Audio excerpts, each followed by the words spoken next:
Sara Cwynar represents and remakes existing images to examine nostalgia, kitsch, the stoking of consumer desire, and the ways that photographs circulate in altered form. Interested in how the visual strategies of popular images infiltrate our consciousness, she interferes in images to expose their seductiveness and their failures. Born and raised in Canada and now living and working in Brooklyn, Cwynar studied English literature and graphic design before getting her MFA in photography from Yale in 2016. She's been exhibiting with increasing frequency in solo and group exhibitions internationally, and her work is in the permanent collections of museums in the United States, Canada, and Europe. You might have most recently encountered her work last weekend, to be specific, on the cover of the New York Times Magazine, illustrating the cover story of teenagers and pornography. When she returns home from Chicago, she will turn around and head to Toronto, where she is about to embark on a 5-week residency at the Art Gallery of Ontario. Please join me in welcoming Sara Cwynar to the Art Institute of Chicago. Hi. Okay, I'm Sara Cwynar, and I'm going to talk about kitsch and design and popular imagery through a bunch of projects, starting with the first art project I ever made and ending with the most recent. And I'm going to show a lot of pictures, and I'm going to talk kind of fast. So if I'm talking too fast, just someone yell at me or something. Okay, this is the first art project I ever made, which is called Kitsch Encyclopedia. And it's a book which I compiled all the images for and the writing myself, and I also graphic designed it myself. My background is in graphic design, and I use a lot of the strategies of working as a designer in my artwork. Most specifically kind of accumulating large amounts of information into something that I can then hand over to someone else and have them understand. And I also think about the way that design works and the way that popular images work. So how they kind of get stuck in your head, how some images sort of flare up and then fade immediately and others last for a really long time, and how images kind of and objects too, and all things that are designed sort of change in value over time. Some become sinister over time, some become ridiculous. And I'm really thinking about how this works, how this feels as an individual human, and what this can tell us about ourselves. So my interest in kitsch began with this book and kind of informs this thinking about how images work. And just briefly, I'm thinking in this book not about the kind of traditional definition of kitsch, which is sort of ironically appreciated products of popular culture, but more in a definition that Milan Kundera puts forward in his book, The Unbearable Lightness of Being. And Kundera sees kitsch as something more sinister, as the kind of idealized images that we look at in order to ignore all that is not aesthetically pleasing about life, most fundamentally that it ends in death. So for him, kitsch and our kind of image world is an existential question, and it's about kind of making another world for ourselves that's easier to live in through images. So this book collects a lot of examples of this type of imagery. For Kundera, kitsch can be a religious icon, it can be a political movement to the left or right, it can be a lot of the products of advertising. He says, kitsch causes 2 tears to flow in quick succession. The first tear says, how nice to see children playing on the grass. The second tear says, how nice to be moved together with all mankind by children playing on the grass. It is the second tear that makes kitsch kitsch. So that's kind of about how instead of seeing what you see alongside an imagined group of other people, or you sort of see with a collective eye, or the way that you feel you're supposed to see something. And this book uses that text specifically, and then my own writing, and then it also combines those two things with the writing of Roland Barthes in Mythologies, where he talks about kitsch, but more in terms of the sort of products of popular culture, like, for example, travel guides, women's magazines, cookbooks, and how these products seem benign and innocent, but they're actually putting forward the power dynamics of the bourgeoisie or people in power very subtly while kind of oppressing everybody else. And we can't see that just by looking, but it's there. And these are kind of old texts now, but I still think they're relevant to the current moment. And then it also uses the classic simulations and simulacra text from John Baudrillard about how we live more in a world of images than in actual life, and this kind of image world has subsumed our experience of reality or replaced our experience of reality. And this book is sort of a key to all my work after. Like, those are the theories that blew my mind when I was in undergrad and made this, and they continue to kind of come back. And I made this like 7 years ago, and then in undergrad, and then it was published 4 years later.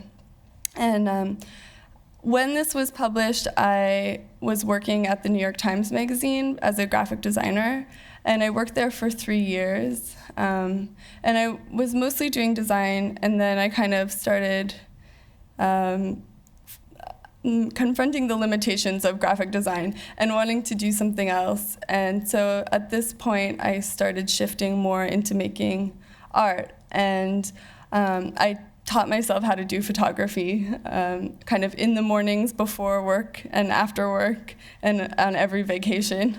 And so this is the first photography-based art project that I made after leaving the New York Times, and it's called Flat Death. And the first images in this series are called contemporary floral arrangements. And they start with these pictures that I found in the New York Public Library picture collection, which is this kind of pre-Google search, analog Google search system where you can find any sort of image according to type, like flowers, pictures of atomic bombs, pictures of women, any type of airplane you could be looking for, and you can just search according to category and find a whole series of images. It's sort of fascinating what someone decided were the images that should end up in this archive. And so I was going through the flower section, and I was really drawn to these pictures or the source pictures for these images, because they're kind of someone's idealized image of like a beautiful, constructed, natural flower arrangement, and they've come to look so ridiculous over time. And I'm thinking a lot about how the things that are made with the most sort of optimism are often the ones that end up looking the most ridiculous.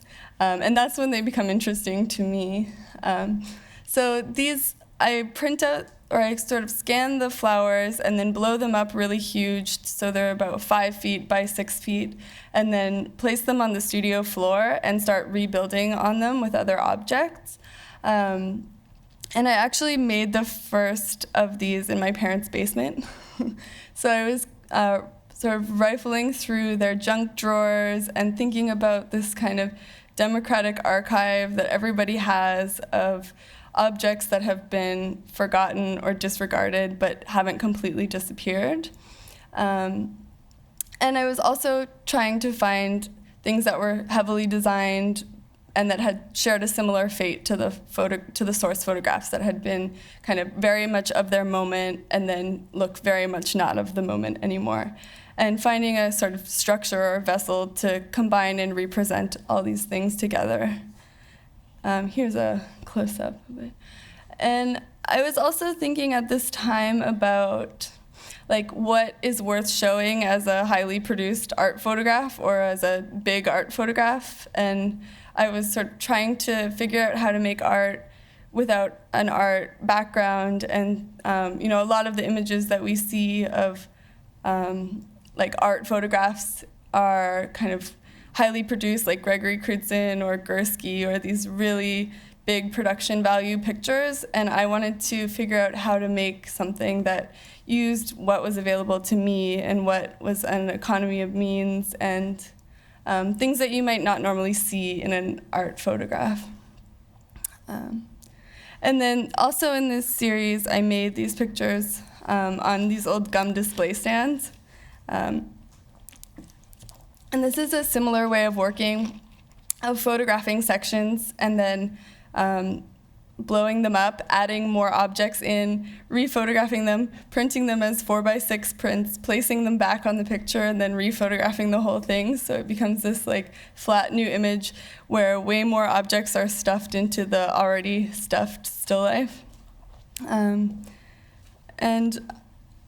Yeah, I like the kind of failure of this source picture. Also, the shadows are bad. Like, whoever photographed this originally really tipped their hand and didn't quite do it properly, and I find that really interesting. Like, you can see the kind of human touch on these photographs. And then this is also from the series. These are pictures of book covers that I had been scanning from magazines, and then I reprint them and tape them all to a board and rephotograph them. And I wanted to make a still life of something that I never actually had. So I never had any of these books. I just had pictures of them. And I also was interested in how the text on these things kind of makes an alternate portrait of a moment in time through snippets of text. Like, you just, somehow you know what time period you're in and what the values of that time period are by reading these book titles, at least a little bit, I think. And then these are also from the series. These are images where I was looking through all these encyclopedias and kind of public archives, looking for pictures to use as source material. And I kept noticing that a lot of plastic cups and like discarded plastic objects that I was finding in junk stores had the same architectural qualities as ancient Greek and Roman architecture. Like a party cup would kind of look like a Roman column. So I started saving examples of this, and then I built these kitsch like structures and photographed them, and then rephotographed them with the source image of the original architecture.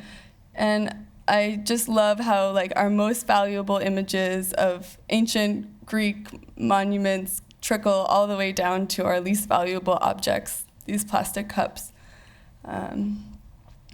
This is one where I remade all the foliage of a nature photograph out of green Post-it notes. Oh, and this series has kind of all the classic tropes of photography in it, like the nature photograph, the architectural photograph, the portrait of the woman, the product shot, and it kind of runs the gamut of sort of popular classic tropes of photography. This one is a picture I found in a New York, also in the public library archive of the New York Times archive, and it's a watch advertisement from the New York Times in 1979. And I really liked how like someone had stuffed so much gold into this picture that the most valuable thing had come to look cheap somehow because there was too much of it. And I wanted to add even more gold. So I used these plastic gold letter stickers that I found at the dollar store. At this time, the dollar store was also a very big source for materials for me.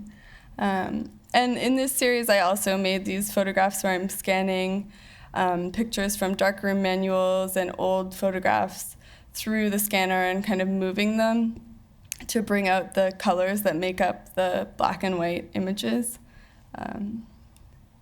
Yeah, and then all of these pictures were installed like this in a kind of line. So I wanted it to be sort of like a line of familiar images. You think you've seen all these types of photographs before and they kind of wash by you, but then when you look closer, nothing is actually what it looks like. And then after this, I went to grad school, and I went to Yale for my MFA in photography, and I kept making photographs there. I made this picture of Nefertiti out of all these laser prints of Nefertiti, and then I kind of recompiled it into a portrait of her. And I wanted to think about this ancient image of her combined with a kind of image that feels like it could only exist right now, which is the like too many windows open on a computer screen, or the kind of fragmented image of a screen. And then I also made this, which is my Picasso. And I wanted to, this picture comes up again in a video that I'll show, but I was just kind of obsessed with it. You know, Picasso's like this notorious misogynistic artist, and then he has this picture of all these women who were like prostitutes, and I wanted to remake a feminist Picasso and kind of cover the women or point to them or do something else with it. And this was kind of the last photograph I made before I had a sort of classic grad school crisis where I decided I needed to make something totally different.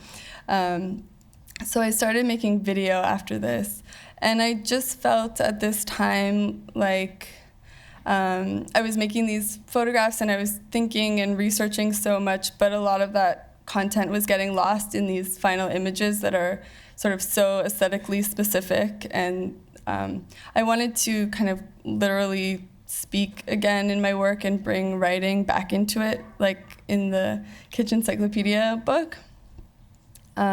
So I started making video in the first year of grad school, and this is the first video that I made. I'll just show it and then I'll talk about it after. It's 7 minutes long. A quick history in a single thing. The soft texture gets me here. It appears here and here. Soft misogyny. A line I read on the internet hits me hard. B calls them alienated things. They are hollowed out, and as ciphers, they draw in meaning. Things you didn't even know you wanted. The way that the things that were the most stylish are the ones to warp the most quickly. And what about value? Take this one again. Soft misogyny. The everyday surrealism of the texture is here right in front of me, but can I convey it to you? How does design fail? What can you do with no time and no money? How do things become a glitch instead of an intention? What is that, pamphlet-sets? Palimpsest. Palimpsest. As pamphlet-sets of objects. The way you can control them. I will only mention a couple other men here.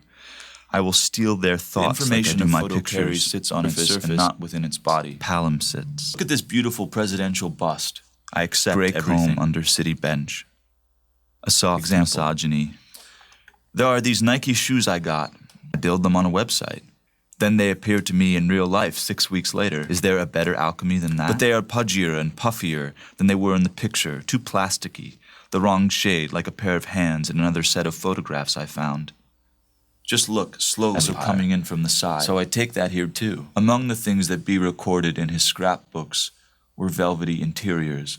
He said it bears its end within itself and unfolds it.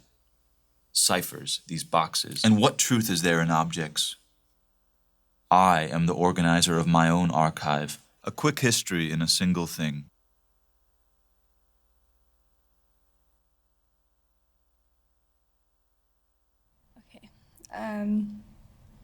Okay, so that was made in my studio in New Haven, and it was shot on 16mm film, which was digitized and then combined with all the kind of screen grab footage. And again, it was made with an economy of means. I did everything myself, except I had one person helping me for a few of the shots. And I wanted to talk about like capitalism and feminism and value, but in a way that wouldn't lose its audience. So these kind of heady topics and some of the theory is like a bit boring maybe, but I wanted to kind of find a way to combine those things with personal observation. My hope is that just when it's too much theory, it switches into the kind of personal realm, and then just when it's too much of that, it switches back. And also have this kind of these very seductive images that go along with it, and this kind of endless array of things to look at while I'm telling you this serious text. And originally, I was thinking about this idea that was in the news at the time about soft sexism or soft misogyny, which was made public mostly by this woman in Silicon Valley who was trying to sue along the terms of having been kind of subtly excluded from things for years and years, and she couldn't quite put her finger on the way that she had been discriminated against, but she knew that she had. And I was thinking about that term and thinking about like my own life and some personal things I wanted to talk about. And I was in grad school, so it all felt really intense and important at the time. And I decided to kind of try to talk about these things through the objects of the soft jewelry boxes and to just sort of use them as a vessel or an excuse to talk about other things. And I was particularly interested in those also in the jewelry boxes because they kind of are more heavily designed than the actual intended objects that they contained. Like, then they have more design features than the rings or the jewelry that they once were just supposed to present to the person who bought them. So in that way, they're kind of more dated and they're more valueless. And I was trying to think about how something that someone's selling for like $2 on eBay can be so valuable and meaningful to me, and how, like, depending on the resting context of an object, it can be worth so much or so little. And then to connect that to value in humans and like a feeling of value on a more personal level. And then, so after that project, I wanted, and I'm just going to show a couple more, I wanted to think more about these pictures of the business trip that were featured in the film. So they're these pictures that I found in a bin in Greenpoint, Brooklyn, of this Kenyan businessman touring a South Korean factory in the 70s. During a period, or the period of rapid industrialization of South Korea. So this is when tons of factories and new things were going up, and the country was changing completely. And the dictator was this person, Park Chung-hee, who is a very divisive figure. Some people really love him because he changed the whole country, but he also committed a lot of questionable human rights abuses. And I was sort of thinking about all of these things and these pictures and like what you can know by looking at a set of photographs. And I was thinking about them also as a kind of real world analog to a lot of the objects and images that I'm interested in, like a set of actual people doing real things at the same time period as a lot of the other source material that I use. And also thinking, like, your mind can just go anywhere when you're looking at a set of pictures like these. Like, maybe they're making something in this factory that I later had in my studio, or thinking about how you can't really know anything, but you can imagine so much from looking at a set of archival photos like this. So I started doing, using them, like the jewelry boxes, kind of as an excuse and making new images out of them. I was particularly interested in the hand gestures. I felt that everyone in the photographs is quite formal and stilted. They know they're being photographed, but the hands seem to give away some real human emotion. And so I started making these huge pictures of my neighbors and friends redoing the hand gestures. And I made this collage, which is, the hand gesture is the moment where the man from Kenya meets the woman from South Korea, and he's sort of holding his wrist, almost as if to create a barrier between them. Or I also read somewhere that that's just the way you shake hands in South Korea. I don't know if that's true. You don't know, but you can imagine so much based on this gesture. And I was kind of combining these pictures with my own archive, and I wrote this text for it that's sort of similar to the video, that connects these pictures to other interests and writing about capitalism and about the way that images work. And I really wanted to connect these pictures of real people to the rest of my archive. There's some close-ups. And I also wanted to try to make a photo that kind of operated like a video, that has a story, that flips between lots of different images, but that operates only in one register of time, and that you can sort of pick what you want to see instead of the video that dictates what you see immediately after the last image. And yeah. I also was making these pictures of a friend remaking the kind of like men spreading body language of the businessmen, and then covering them with cloths and with text in the studio. This text is a page from Lacan, and it says, "You never look at me from the place I see you," which I thought was kind of a key for the whole project. The idea that you can never look at a picture of someone from the same experience or subjectivity with which they look back at you, and that at the end of the project, like, you just can't really know anything by looking at a picture, but that's what's interesting. And I also like taking these kind of famous theorists and then just using them however I want. Like, that's not really what Lacan meant, but it's what I wanted him to mean. And then this is the last project, is a video and a set of photographs that I made just this past year called Rose Gold.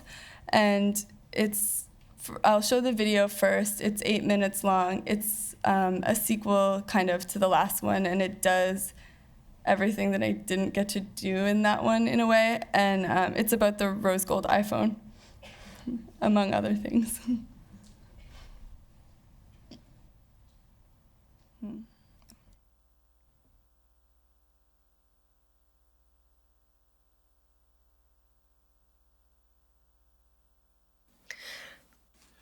They invented this color, rose gold, and I'm mesmerized. A new object of desire. I totally fell for it. It's almost embarrassing enough to blush. There was a time when we were able to draw up an encyclopedia, an exhaustive catalog of all the objects in the world. Since then, everyday objects, every possession is an extension of my world is fragile. One gesture away from losing all access to sustaining the fantasies I need. What is a good life when something you desire is actually an obstacle to your The name of a color is the result of a segmenting between other colors. Orange and new colors for old things. I hear that the gold iPhone was for the Chinese market, where gold still really means something. Art Nouveau exploded. I keep finding watch advertisements where all the clocks are set to 8:20. I read terms like Anna Digi. Well, new old terms. What time was it really?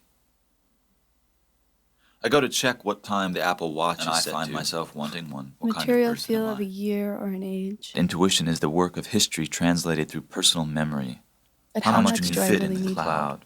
To remember. You forget when you learn to use your inside voice. When did you learn to swipe? A red gold called Arius in Greek. And rose revolutions. Easier for the West to digest. Pink, lemon, or tulip in every political gesture associated with democracy was branded with a color. She likes red, said the little girl. Red, said Mr. Rabbit. You can't give her red.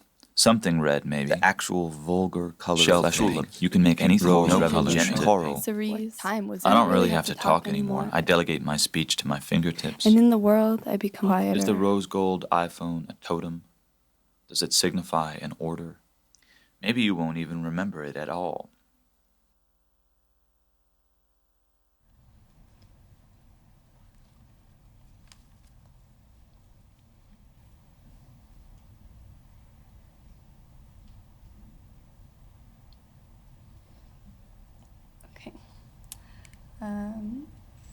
Okay, so that project, I was thinking more about specifically color and how important color is to my work and the kind of emotional impact of color, and the way that, like, how color is used and presented has a lot of meaning, we just might not notice it. Also the subjectivity of it, how there's all this theory about how we have no idea how anyone else is seeing any color, and how that can kind of be applied to a lot of other things that we're seeing.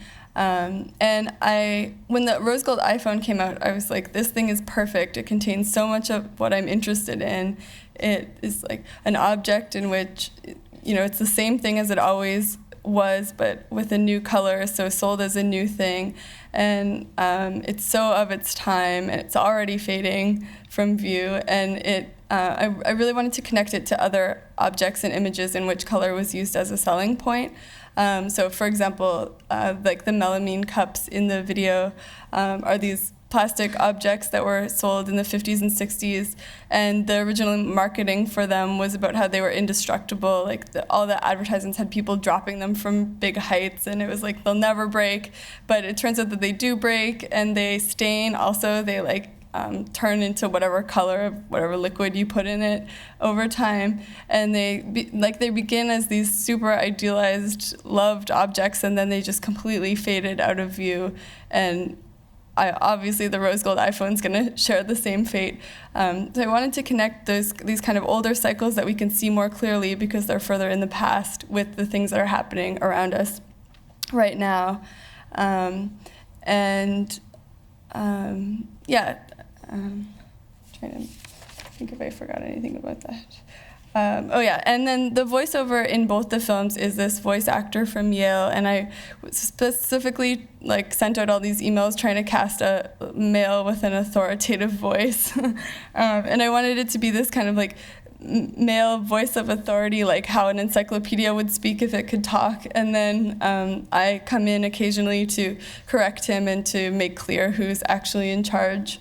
And I also wanted to have this sort of feeling of endless consumer choice, or endless things to choose from. And I had in mind some audience that might use a rose gold iPhone that needs a new image every time the last one disappears, or they'll stop paying attention.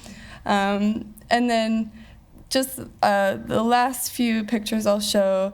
With the video, I made a set of photographs, and I wanted to kind of reiterate the themes of the video about capitalism and feminism and color and technology, but without directly repeating the images in the video. So I made these photos of my friend Tracy, who I've been photographing for 10 years, and I made all these images of her in the same kind of reclining position, she sort of slices across the frame in the same way in every image. And in these pictures, she's photographed on blown up color grids from old printing manuals that I scan and then blow up very large and put in the studio, and she poses in front of them. And she's wearing her own clothes. I wanted them to be about her as a person as well. She is also a designer, she's an art director. I feel like she poses with great irony. She kind of has in mind maybe a history of depictions of women when she's posing for these pictures. She looks a little nonplussed maybe in some of them. And then I also made these ones where I'm combining her with other objects and images. And I was placing the images on the ground and then shooting through layers of plexiglass, so everything's kind of coming closer to the frame or to the lens as it's being photographed and then flattened again. And she's combined with other pictures of real women, with historical depictions of women, with domestic objects. The pantyhose kind of reiterate themes in the film about skin tone as it's decided on by cosmetic and hosiery companies, often with great bias. And then, for example, this text, a stepping forward, a stepping backwards, is from the encyclopedia, but I was thinking of it as a kind of reference to the way that progress works, and 2 steps forward, 1.5 steps backward. So I'm trying to find these things that could be meaningless, but also could mean a lot depending on their context. And then I combined Tracy's images. I wanted to have her kind of real, colorful picture combined with sort of cold depictions of masculinity. So I have these pictures that are made from 16th century armors that I found, and they were photographed in the 1950s, and then I am adding new objects to them, domestic objects and similar objects to the other photographs, and then rephotographing them. And I wanted it to look kind of like an unmoving male figure with lots of hands touching it. And then lastly, I also have these photographs of these Avon presidential bust cologne bottles without their heads on.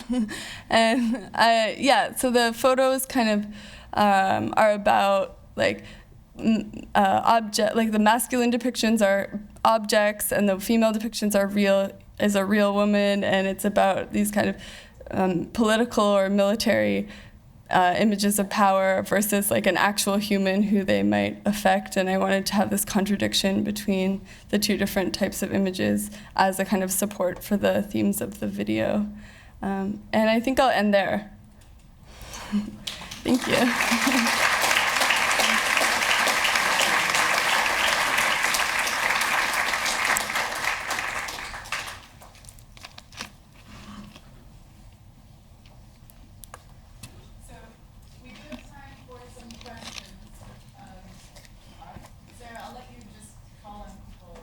Okay. Yes. Your use of sort of consumer debris and waste in your work, I find intriguing. But it's more intriguing to me that you haven't really talked directly about the issue of consumerist society, consumerism, and I'm assuming, obviously, there's a critique in that. But your talk has dealt more with kind of people's perception of objects and the subjectivity of that. But can you speak about the sort of anti-consumerist or consumerist society aspect of your work and comment? Yeah, I mean, I think it's complicated. Like, for example, the rose gold iPhone video is about how, even though I can see all the mechanisms of how this object works, I still want it. Like, how we kind of fall for these things or want to fall for them, how you want to want that object. And a lot of the work is about how it's kind of generative to want things, and it feels good to want things, and it's not, I'm not necessarily trying to say that it's bad, although I do feel like, it's clear that I don't think capitalism is good, and that I think a lot of the ways that things are sold to us through images are very biased and contain kind of power dynamics that we can't really see all the time unless we're really looking, and I'm trying to parse through those. But yeah, I don't know, did that answer your question? I mean, I think I'm working as a graphic designer for years and years. You learn how things are sold to people, and it's often through kind of trickery, and that I'm specifically interested in looking at these images from the past where that trickery is more clear and you can really see it in the way that these things have kind of become something other than what they were intended for. So I'm definitely trying to reveal the kind of way that things are sold and how it's full of lies. Yeah. I was really drawn to what you said about the photo with the Korean woman and the Kenyan businessman shaking. If I wrote it down correctly, you were saying that it's like a photo that operates as a video. I was wondering if you could talk a little bit more about that and what maybe draws you to the form of photography. Is it like video and how these two kind of modes of communication maybe form each other? Yeah. Well, as I said, I started making video because I was kind of confronting the limits of photography, and but the photo of the handshake, I wanted to make like a text that had similar writing to the video, but one where you could kind of find whatever you want within it and like come at certain moments on your own. I actually think I stand behind that work, but I don't think it works as well as a video does. Like, I think that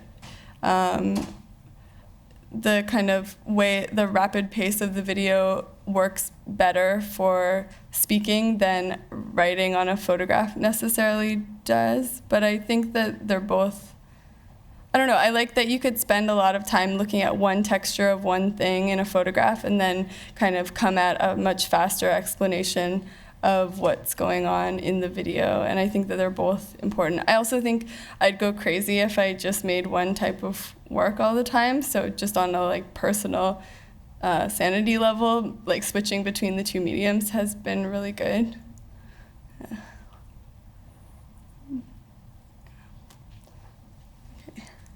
Yeah.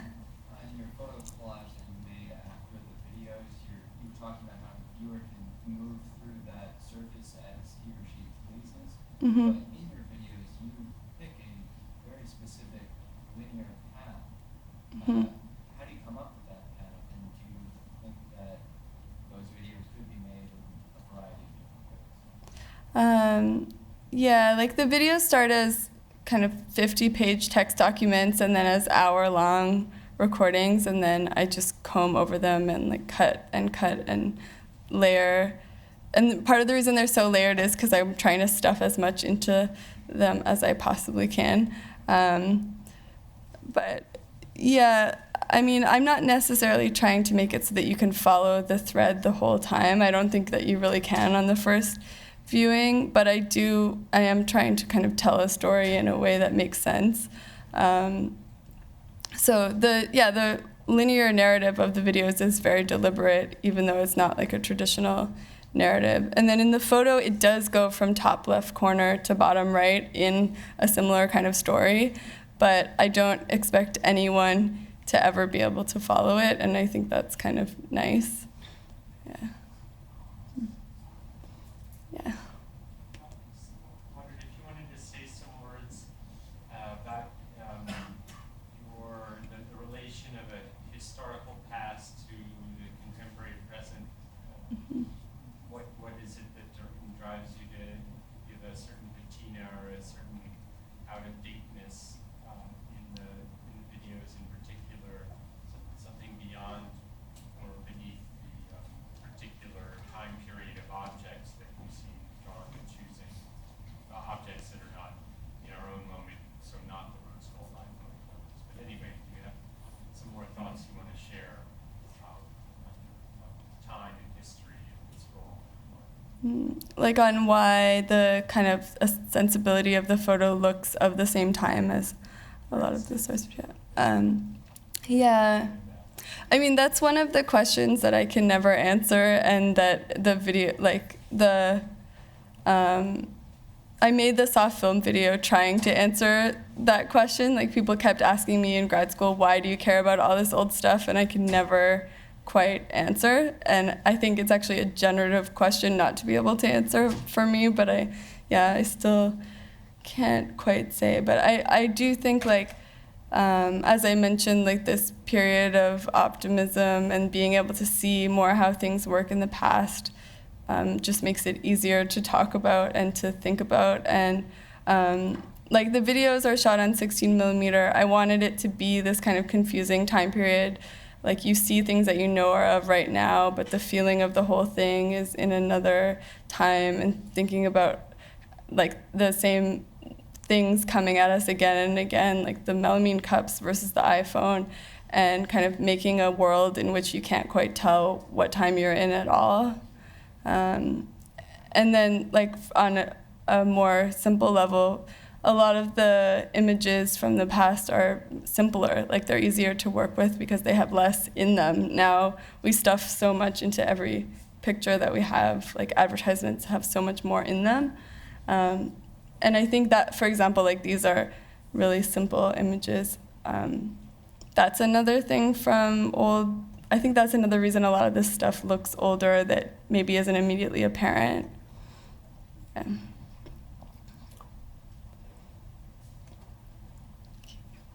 Yeah. This might be a little odd, but I was thinking that your art reminds me of what was done in the early 20th century with Dadaism, sort of a reaction against consumerism and war and the excesses in society. Yeah. I mean, I think that's an endlessly important thing to make art about. And obviously those same things have just sped up and are operating in the same way. So, yeah, I think that's true.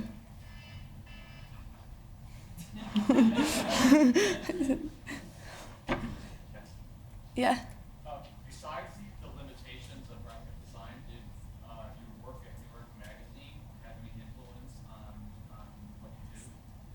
Yeah, for sure. Like, we would spend endless meetings trying to figure out how people would see an image, and that was kind of one of the seeds for when I started making work, was trying to like figure out how to think more about that in a different way. Yeah. And then also, I touched on it a bit, but like at the New York Times Magazine, they would give me a ton of text, a ton of images, and they'd be like, okay, you have like maybe 5 hours or a week or whatever, make this into something, and then someone has to be able to pick it up and understand it right away. So this kind of like taking epic amounts of content and stuffing them into something that I hope I can hand over to someone else and have them understand is very graphic design way of working. And one more book that was a thing with a keychain. If you had the number 111 on it, do you have any personal significance with that number? With the number 11? 111. Oh, no, I don't. Do you? Yeah, like 1111 or 111. Some people like that kind of comes around a lot in a certain time in which you're thinking certain things. Oh. It's some kind of like, I don't know, some people think of a sign of some type of synchronicity, but it does for me. So I saw that, and I thought, oh, I wonder if she has a 111 story or something. No, I don't. All right, maybe one last question.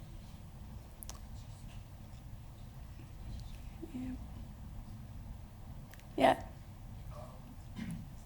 Is there anything you, like, I guess reading recommendations, since it seems like a lot of texts have been from the practice to make their way into visual content for many years.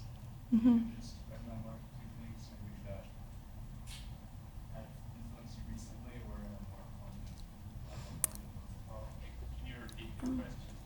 Oh yeah, like he's saying how a lot of texts have made their way into my work and come back again and been important. And is there anything I've read recently that I would recommend? I mean, the Rose Gold video is really based on Lauren Berlant's Cruel Optimism, and that she teaches it in Chicago. And that book is about kind of good life fantasies and how our consumer culture helps us kind of, or not helps us, makes us hope for this kind of good life that we're supposed to be able to achieve through working and buying, and how it doesn't often work out that way. And yeah, so that book is about the kind of fantasies that we create around objects and around images, and how they both help keep us connected to the world and help us kind of feel engaged with the world and feel like we want and are working towards things, but they also hold us back and kind of impede us from living in the best way possible. That book is amazing. I mean, and then Mythologies by Roland Barthes is not recent at all, but that's one of my favorites that was in the Kitsch Encyclopedia book. Yeah. Mm-hmm. Thank you. Thank you.